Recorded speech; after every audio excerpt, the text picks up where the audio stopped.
कहने को तो इजरायल और हमास के बीच जंग चल रही थी, लेकिन अब अमेरिका भी इसमें कूद पड़ा है। मेरे पीछे आप देख सकते हैं, हम कह रहे हैं हमास प्लस रूस प्लस ईरान, अमेरिका का इंतकाम, क्योंकि अब सीधे टकराव ईरान और अमेरिका के बीच भी देखने को मिल रही है और शुरुआत से रूस और अमेरिका के बीच तो तनातनी रही ही है। इजरायल और हमास के बीच चल रही जंग अब कई मोर्चों तक फैल चुकी है। America, Syria, Iran, Jordan, Lebanon, मिस्र तक युद्ध की आंच दिखाई दे रही है। ऐसे में आशंका जताई जा रही है कि गाजा की लड़ाई विश्व युद्ध में तब्दील हो सकती है।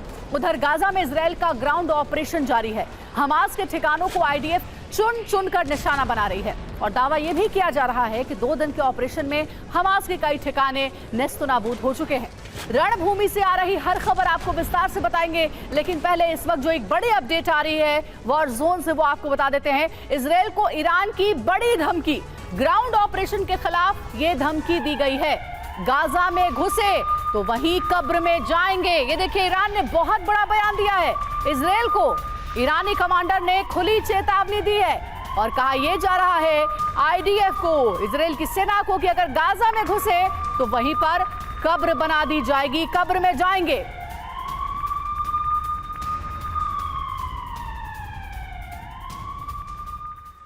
एक और ब्रेकिंग न्यूज, ईरान की बड़ी वॉर तैयारी है। 2 दिन के ड्रिल में शक्ति प्रदर्शन किया गया है और अपनी युद्ध की तैयारियों का टेस्ट भी लिया गया है।